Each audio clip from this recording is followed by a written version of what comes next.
Olá, investidores! Tudo bem? Começando aí mais um Aliar em Foco, onde terminou o mês, Aliar em Foco entra no ar. Então eu vou tentar, como eu sempre digo, de forma super sucinta e resumida, falar dos principais highlights que aconteceram no mês de julho. Se você não me conhece e está vendo esse vídeo pela primeira vez, eu sou Guilherme Miranda, sócio estrategista global da Aliar Investimentos. Vamos lá?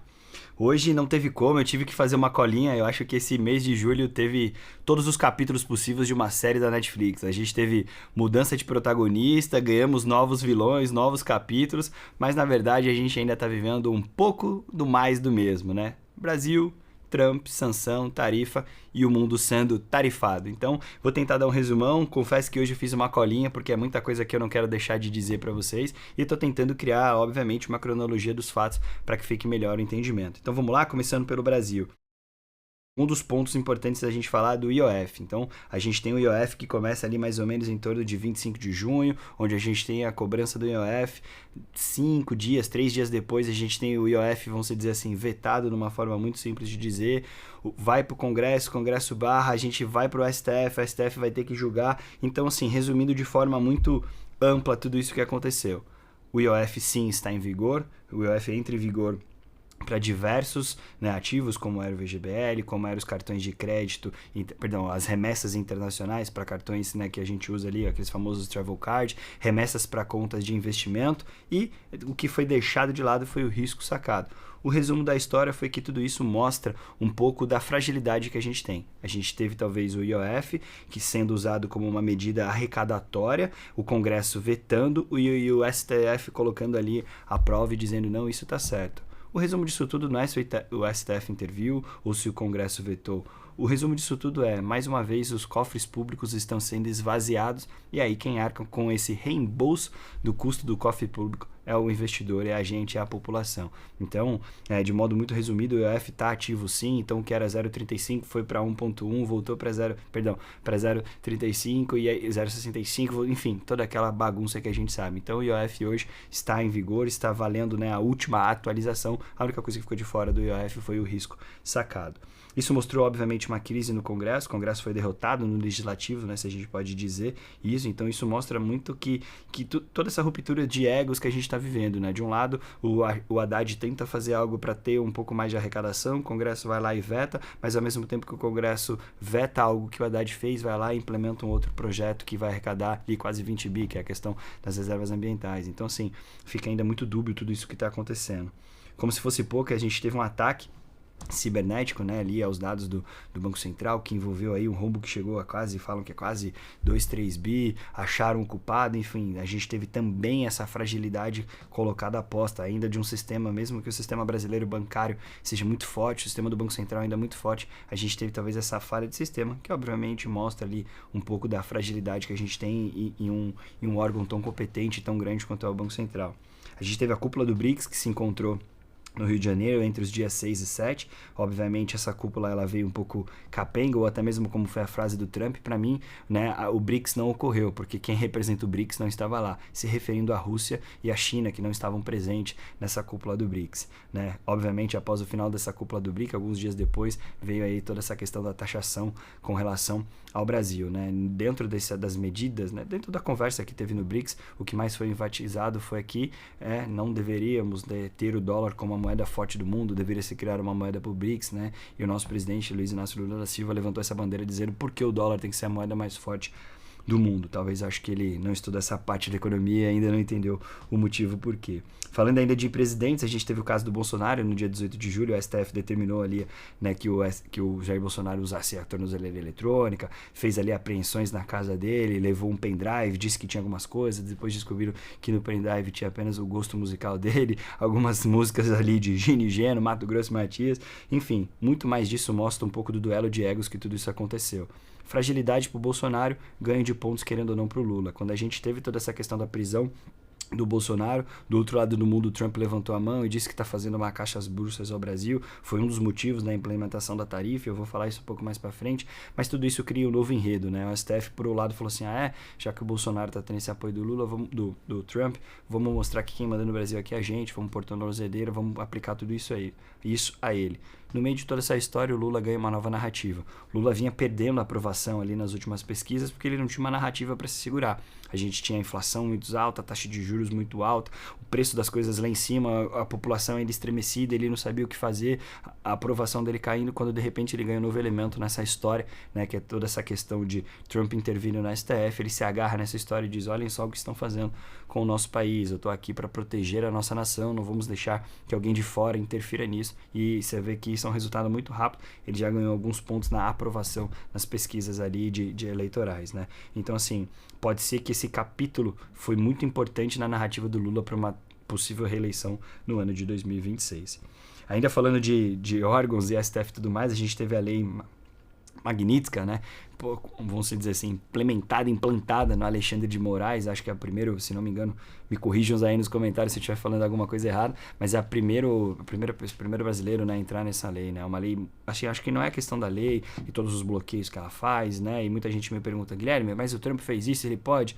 Eu acho que a questão não é ele poder ou não, o país é dele, entre aspas, os Estados Unidos, ele faz o que é melhor para o país dele, mas eu acho que isso mostra um pouco da ruptura, né? A gente tem uma pessoa, né, um ministro do STF, um alto escalão, um alto cargo do Brasil, passando por esse tipo de ruptura de imagem. Isso não é bom para o país. Independente se o que ele fez é certo ou não, você tem uma das pessoas com maior influência e maior poder dentro do seu país passando por esse tipo de coisa. Isso mostra um pouco da nossa fragilidade, até porque você tem metade da população que defende e outra metade que não. Isso mostra o quanto é dúbio e quanto é dividido, né, toda essa questão com relação do Trump e o STF.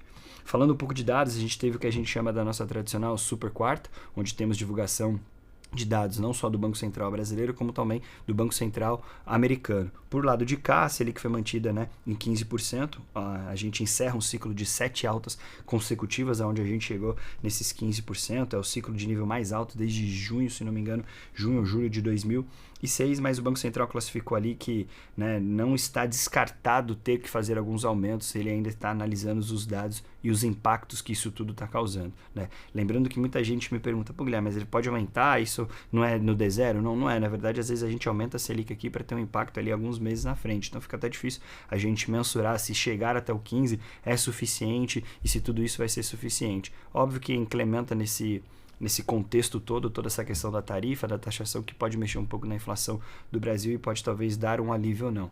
A verdade é que a gente projeta que talvez uma possível queda da Selic venha para o primeiro tri de 2026, né?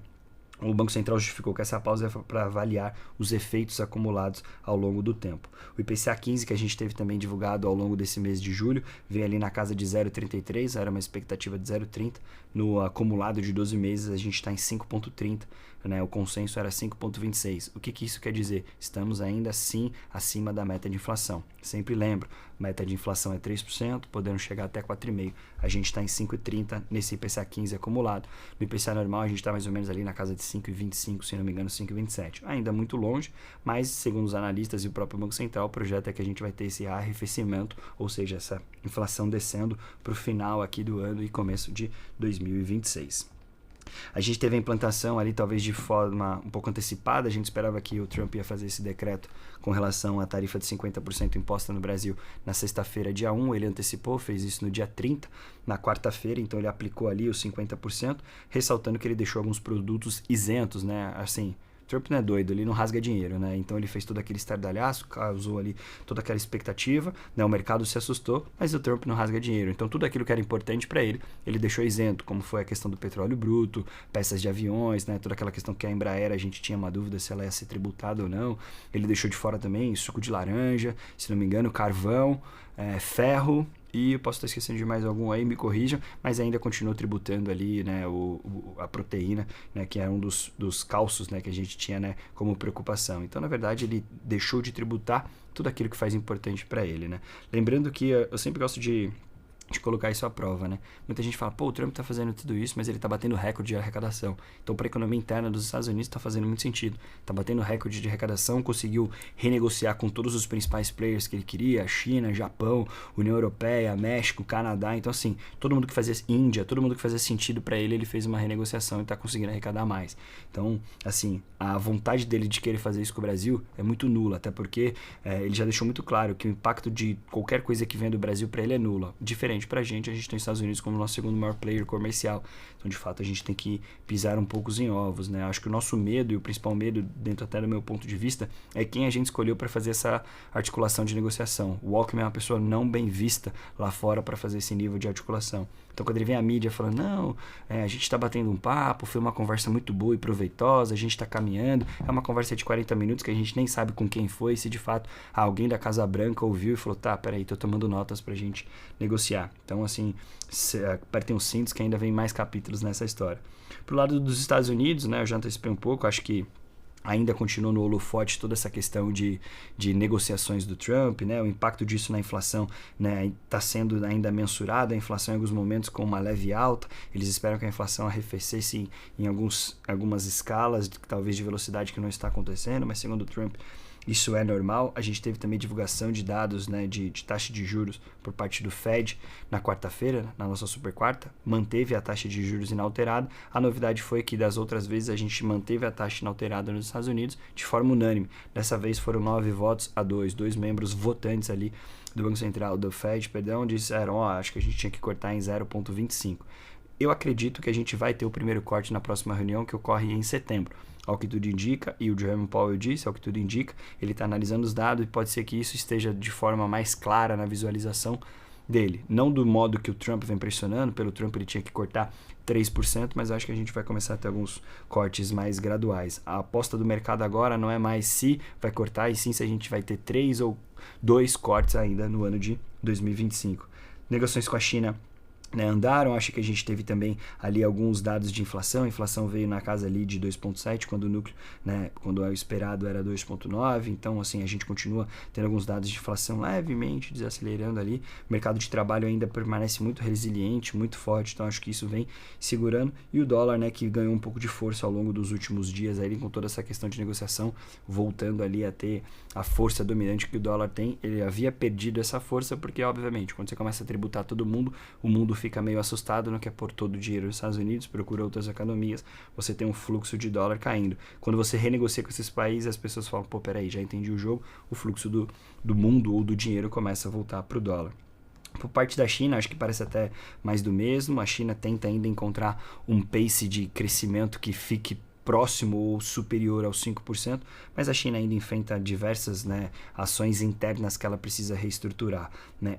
O governo diz que os estímulos por parte do governo serão muito mais bem estudados do que feito no passado. O que isso quer dizer? Não vão abrir o cofre e sair fazendo estímulo, até porque a gente não sabe o que pode vir do outro lado. Que o outro lado é os Estados Unidos. Né? A China está preparada talvez para um duelo tarifário, mas a gente tem que entender que a China também não cresce mais no pace que ela vinha crescendo, né, nos anos anteriores. Está com um problema interno muito grande na questão de construção civil, que é 33% do PIB da China. Então ela tem muita coisa ali para se orientar.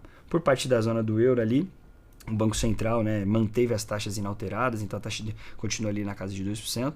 Eu acho que a gente vê ali um ciclo interrompido depois de 8 cortes realizados. Acho que chegaram ali no floor, na base, no chão. Né, eles precisavam fazer esse nível de corte sequencial para ver se impulsionava a economia da União Europeia, que está passando por momentos muito difíceis. A gente tem os principais players ali da União Europeia, a França, a Alemanha ali ainda meio que ajustando a casa interna, e obviamente isso respinga na zona do euro como um todo. Lembrando também que a grande parte da Europa ali que faz aquela divisa, né, depende de troca, né, de comercial com países como a Rússia, por exemplo. Então, tudo isso interfere. Lembrando, a Rússia ainda parece que não, mas ainda está em guerra.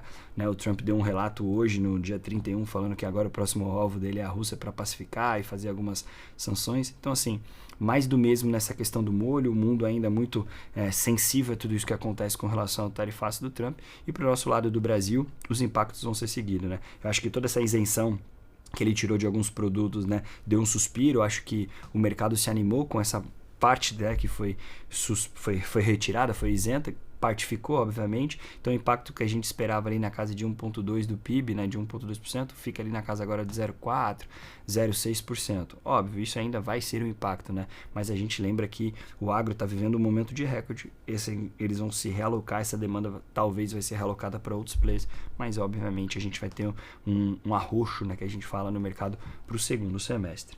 Mantendo aqui a tradição dos índices de fechamento, como você sempre pede, Bovespa fechou o mês em 133.990 pontos, negativo em 4,17 de performance, porém no ano ainda acumula uma performance positiva de 10,8.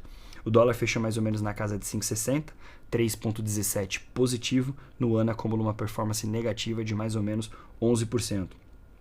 O IFIX, que é o dos índices de fundos imobiliários, fechou em mais ou menos 3.434 pontos, 9,48% no ano positivo. O Bitcoin, esse é 24%, a última hora que eu vi ele estava mais ou menos em 116 mil dólares, uma alta no mês, né, dentro do mês, de mais ou menos 7,5%. No ano, acumula uma performance positiva de 24%. O S&P, esse batendo recordes aí, fechou em 6.339 pontos, 2,17 de alta, no ano acumula uma performance positiva de 8,02.